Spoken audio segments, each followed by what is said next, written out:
Hi, I'm Dr. Kevin Brown, and we are here today with my amazing assistant Jed and our wonderful patient Liz, who is willing to let us show how to use Tokuyama's newest composite, Omnichroma, on the front teeth. We're going to do 2 Class 5 restorations on teeth 8 and 9, where Liz has a little bit of erosion up along the gum line.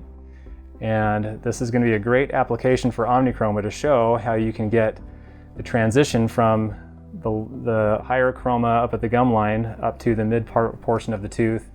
And that transition, you'd normally have to use 2 or 3 different colors of composite to help replicate that. But with Omnichroma, because it's a single shade that matches the tooth, in all circumstances, it's going to be a perfect match no matter where we use it. So I'm excited to show you how this works. And as I'm going through, I'll be able to explain some of the characteristics of this composite and some of the ways to handle it.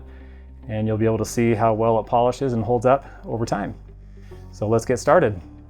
So when working on the anterior teeth, we want to have good isolation and visibility. So we're going to use the Optrigate lip retractors today to help us with that.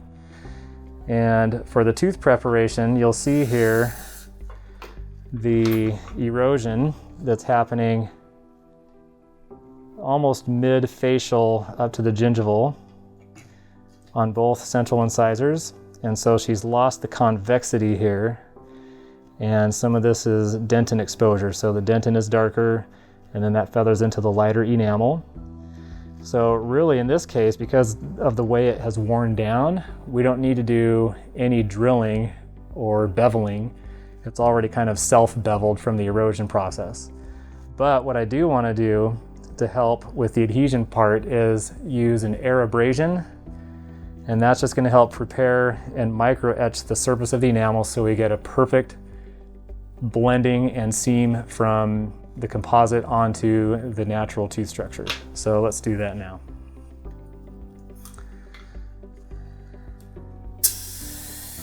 It's a messy tool, but it works really good.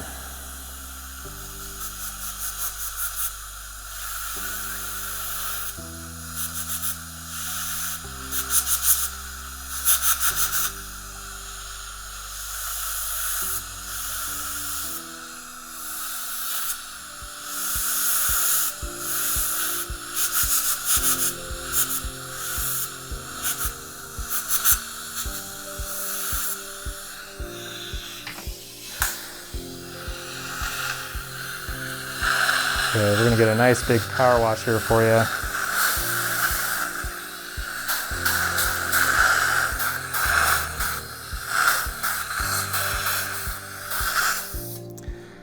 All right, so if I put my little contraster here, you'll be able to see there's just a real subtle matte finish on the surface of the enamel now. It's not super shiny, and I went well beyond where I estimate the composite to go. So it's going to be okay, because in the end, when we finish and polish everything, we're going to polish the enamel at the same time, and it'll all blend in good. So first step then is going to be our tooth shampoo, our etch. So let's get that started.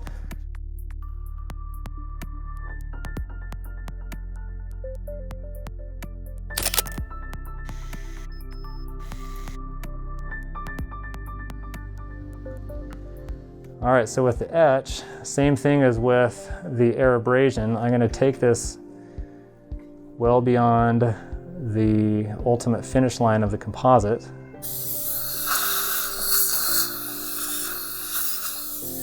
Because when the tooth is prepared like this, there's no real defined finish line. It's just an infinity bevel if you're beveling the tooth, or in this case, when it's just eroded the way it is, there's no definable margin. So I'm going to go well beyond that, and that's totally fine, because when we put our bonding resin on and do all the finishing and polishing, it's just going to polish the enamel right back up to where it was in the beginning. So Liz, this stuff has kind of a sour flavor, and we'll do our best to keep it off of your tongue. Now for the bonding resin, we're going to use Tokuyama's Universal Bond, and it's a wonderful bonding resin because it is truly universal. It can be used in all applications with all materials. And in this case, it's really nice because when you place this bonding resin, you don't have to scrub it for 15 or 20 seconds. You can just place it and it really penetrates in there. And then you also do not have to light cure it. So you just air thin it and carry on. So it saves a little bit of time, which is always nice.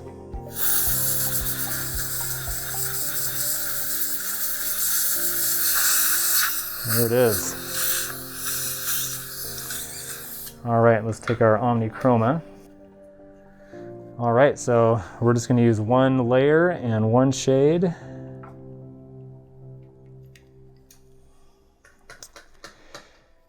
And I'm gonna use this handy dandy tool from Ivoclar. It's pretty cool.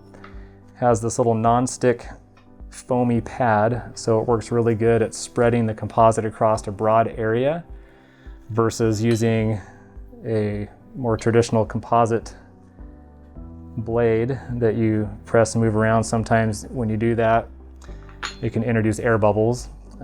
This tool has both. It has kind of your blade on the one end and then the pad on the other. So this works good at just kind of getting the initial shaping of it and spreading around.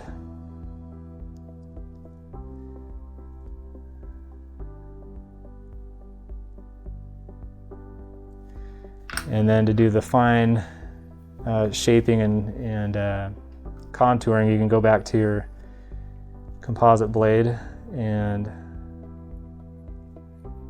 refine those gingival margins a little bit.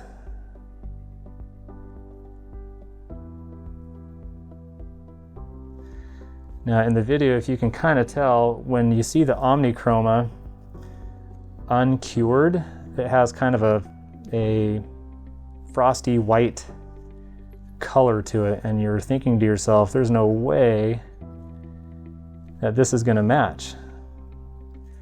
But once it's cured, it just magically transforms and is able to reflect the underlying tooth structure color.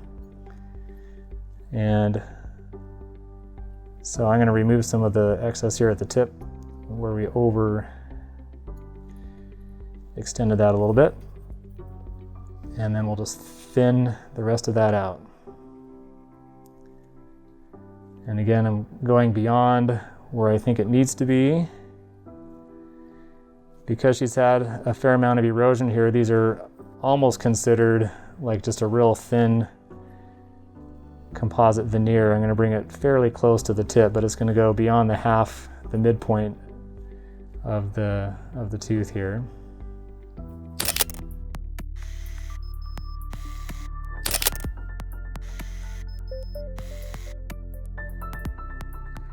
Let's go for a good 20. I'll blow a little bit of air on that so it doesn't feel like it heats it up.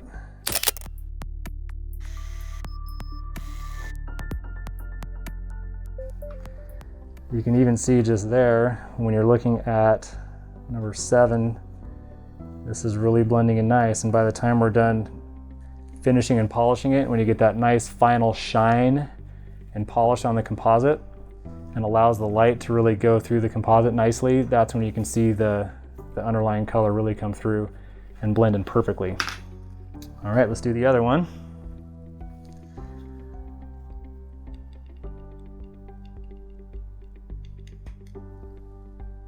Got it.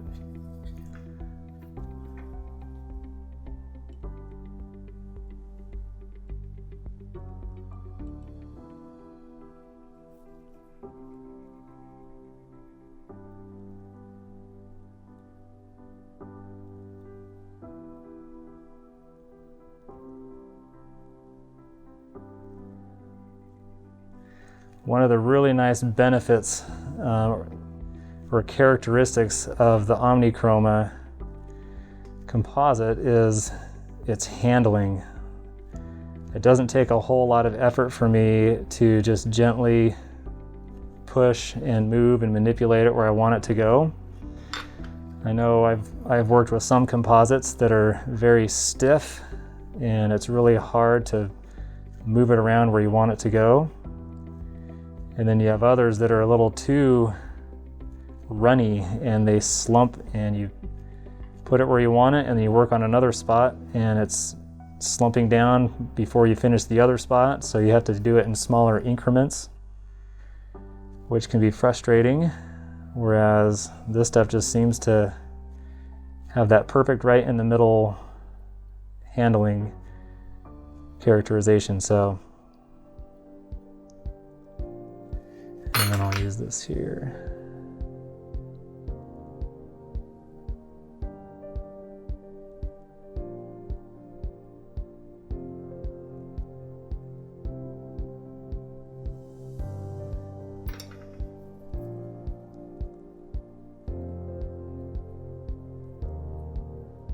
Okay, there you go. One shade, one layer, super quick, super easy. If I was using my normal technique on a tooth like this, I would first use a dentin shade up at the gingival part to make sure I'm matching that, and then I would use an enamel shade to kind of feather it into the mid portion, and then I might even use a third shade to go right over the top, which has kind of a semi-translucent coloration to give that depth that we're looking for. And so that just takes more time and it takes more product to keep on hand with the different shades. So I just love Omnichroma because it's a one product that works in pretty much every situation. There's not many situations I can think of that it wouldn't work ideally in. And so let's get this all finished up and polished and we'll show you.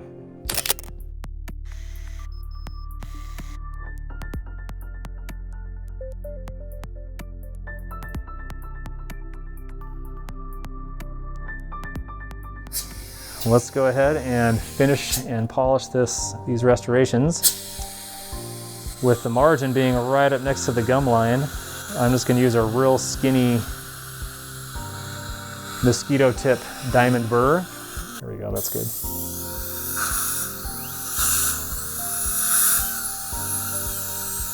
Is that okay, Liz? Okay, good.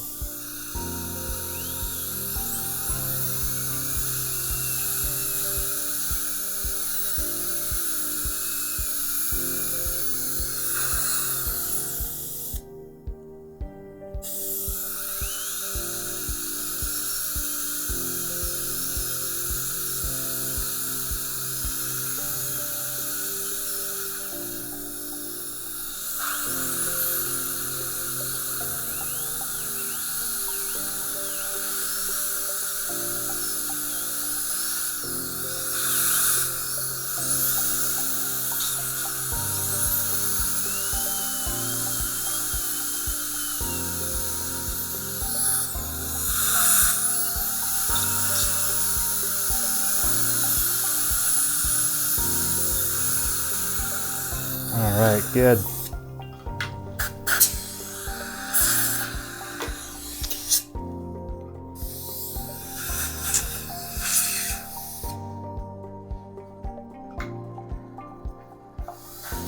All right, then we'll use a coarse and medium disc to get the general shape and outline form.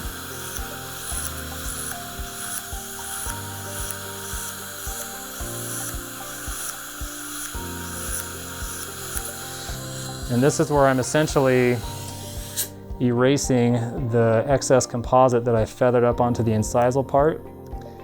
And it's just bringing that margin down closer to the midway point. But because we did the abrasion at the beginning, and we did the bonding resin and the etching all the way up there, as we're feathering this back, it's gonna have a perfect seal and a perfect transition. You won't have any staining that'll happen later on. It'll just be nice and seamless.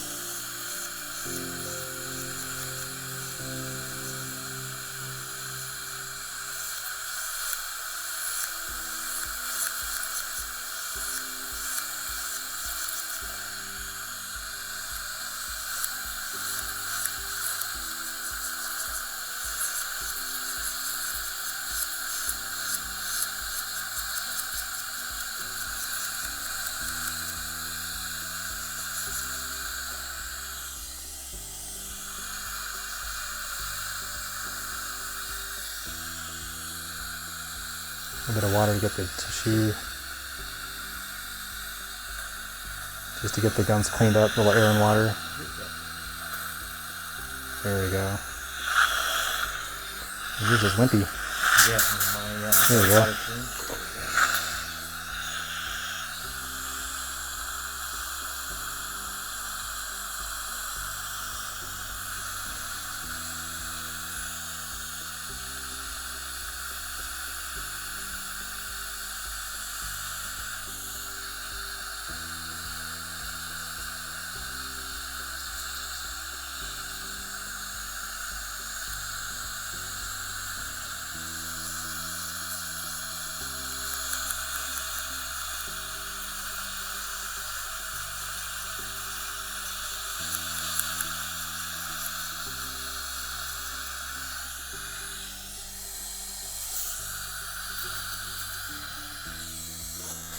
All right.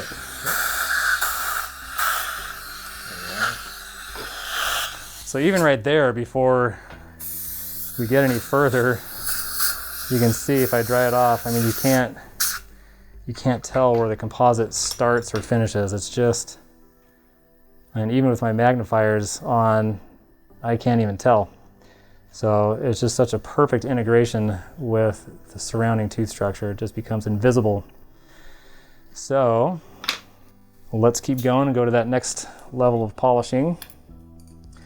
This is where I just want to make sure that we're going to match her surface texture. If we just make a perfectly smooth and overly shiny restoration, it might look a little different, even though the color would be right on. So we want to make sure that we're going to match not just the color, but do our best to match the morphology of the tooth so that it's going to really just reflect the light perfectly. So now for Liz's case, because these gingival erosion areas had happened because of erosion, that erosion process creates a smoother overall texture on the tooth. But when you look up really close and you move your head around, you can see the way the light reflects off of these lateral incisors. That's what I'm trying to match. And so there's just some little subtleties there. So I'm going to use this carbide burr and a slow spinning handpiece. And this is going to allow me to create just a little bit of texture and make the light reflect off naturally.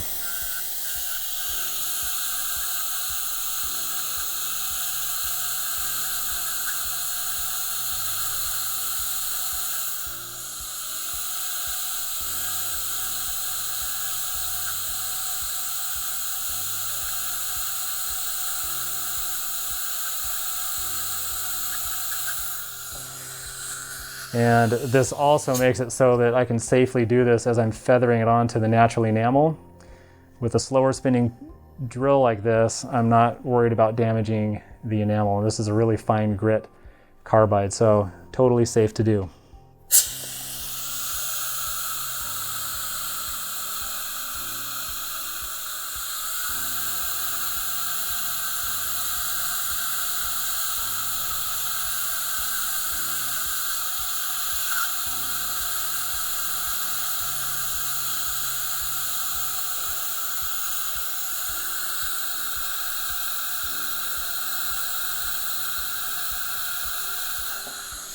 All right, let's just do this here.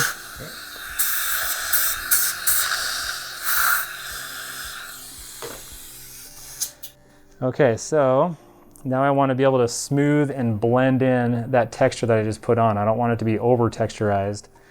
So that's where I'm going to use this rubber polishing disc. And this is acting like a pencil eraser, and it's just kind of smooths and blends what we just put in.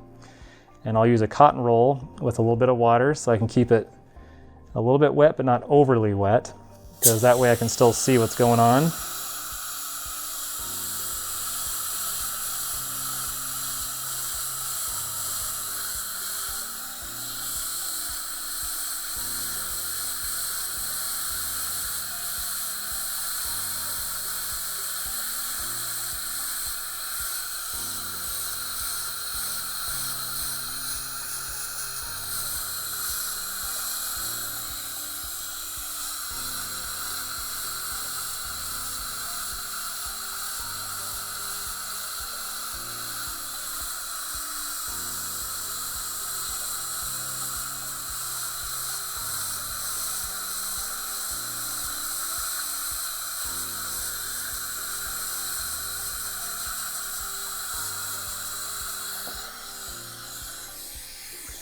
Okay, and then for the final polish, we'll see. This here is a silicone impregnated brush tip. So it's got stiff bristles and it's gonna polish without removing texture. And it really gets down into any little texturizing you have on there. But with natural tooth structure, natural enamel isn't overly polished. Sometimes if you see a composite up against where it feathers into the natural enamel, if it's too shiny and too polished, it reflects the light totally different, so you can see that margin. And with this tool, it works really good because it polishes both the enamel and the composite at the same rate and leaves a perfect equal finish, and so it just blends in seamlessly.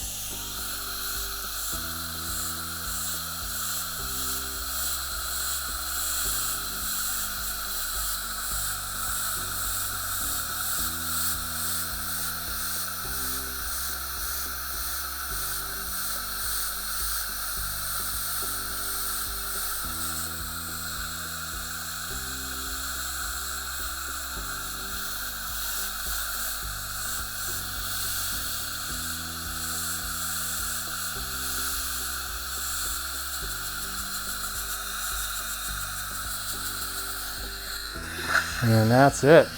Make sure we don't have any leftover bonding resin or polishing dust between there.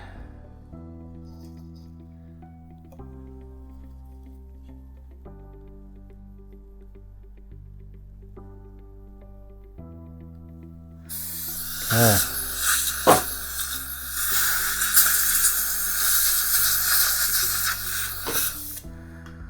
I don't know about you, but that's about as seamless as it gets.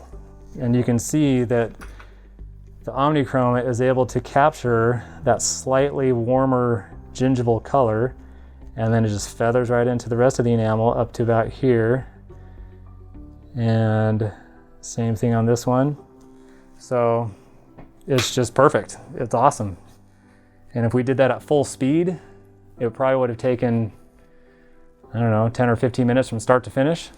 Really quick and easy.